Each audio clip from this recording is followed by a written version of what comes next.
Congress must take action before Donald Trump causes even more damage to the economy. I was so deeply disappointed last Friday when every single Republican rejected my measure to stop any tariffs since January 20th if prices for groceries and medicines and other essential goods went up. Every one of them voted no, and the voters are realizing that.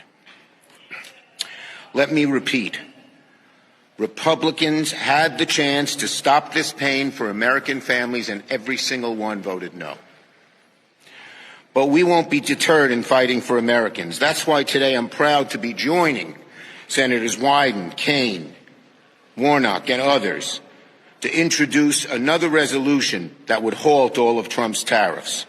The Senate has the power and the authority to stop this madness. We have a duty to act in a bipartisan way to repeal these tariffs. We have the ability to put it on the floor and make them vote on it, like Senator Kaine did in his resolution. Same with Senator Wyden's. It says to the Chinese that their unfair trade policies have got to end. The Chinese have enjoyed a huge trade surplus with the United States, as this chart shows. Much of that trade surplus is because the Chinese don't play fair.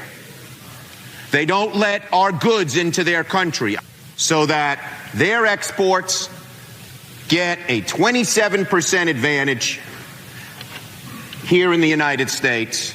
Our imports get a 27% disadvantage when sold in China. We have talked and talked and talked to the Chinese till we're blue in the face. The time for action is now. Schumer and Nancy Pelosi, they've been talking about tariffs for decades. How come when these Democrat elites want tariffs, everything's hunky-dory, but when President Trump wants tariffs, all hell breaks loose? Do you see this double standard? I love this guy, whoever the hell that is. That's really nice. I appreciate that question. No, Chuck Schumer, Nancy Pelosi, everybody knew you had to do it, but they never had the guts to do it. It does take guts. It even takes guts for our country to go through it. That's why I say be cool. They were saying about, see, just be cool. It's going to work out. It's going to work out, and it's working out. I can tell you, working out maybe faster than I thought. But I said it's really, I think it's a transition to greatness. It's going to be greatness. Our country is going to be, there'll be nothing like it.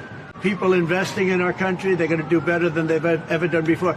We have more car manufacturers, Roger, coming into our country now. Speaking of cars, we've never seen anything like it. And they're coming in because of the election, but they're coming in because of the tariffs.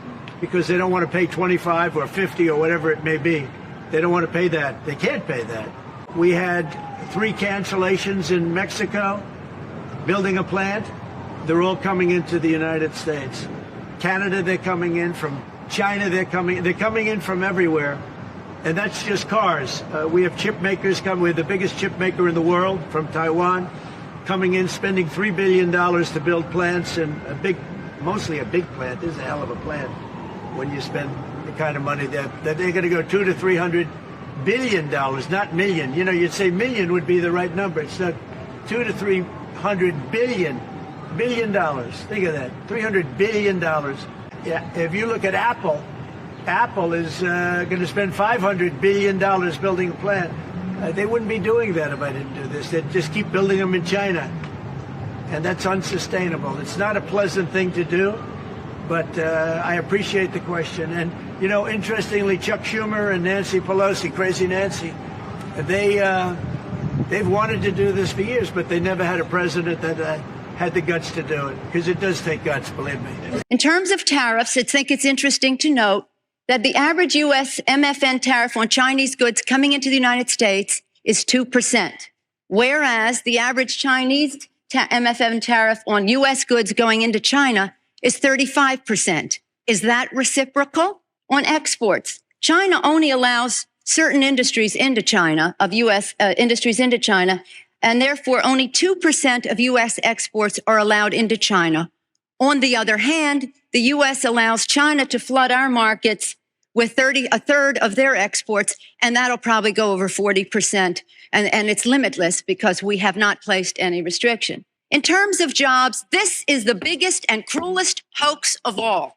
Not only do we not have market access, not only do they have prohibitive tariffs, not only are our exports not let in very specifically, But China benefits with at least 10 million jobs from U.S.-China trade.